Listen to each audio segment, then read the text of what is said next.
Late at night, Ryan noticed something strange. A yellowed envelope sticking out from under his apartment door. The handwriting on it was shaky, almost desperate. As he bent down to pick it up, a cold chill ran down his spine. Ryan sat at his desk, staring at the letter.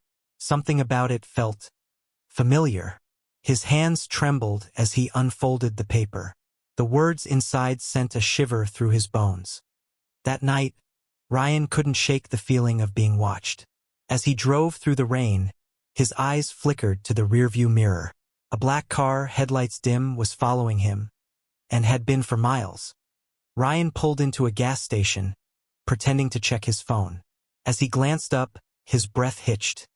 A man in a gray hoodie stood in the shadows, watching him. Not moving, just staring. Desperate for answers, Ryan searched his childhood belongings. At the bottom of a dusty box, he found an old family photo album. Flipping through the pages, his stomach twisted. Someone had been erased from the pictures. His phone buzzed. A private message from an unknown number. "Stop digging, Ryan, or you'll regret it." His search led him back to his childhood home, now abandoned, swallowed by time. The door creaked open, revealing nothing but darkness and memories he couldn't recall. Inside, dust covered every surface. On the wall, an old family portrait hung crookedly. Ryan stepped closer, his heart pounded. One of the faces had been violently scratched out. A sudden creak behind him. Ryan turned sharply, his breath catching in his throat. A whisper cut through the silence. "You're the copy." Ryan's fingers traced over the old, faded handwriting in the letter. There was an address written at the bottom, an abandoned facility on the outskirts of town. The air around him felt heavier, like something was watching.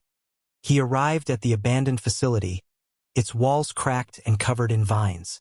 As he stepped inside, dust swirled in the pale light filtering through shattered windows. The silence was deafening, until a faint scratching noise echoed through the hall. Ryan moved deeper into the facility. In one of the rooms, old files were scattered across the floor.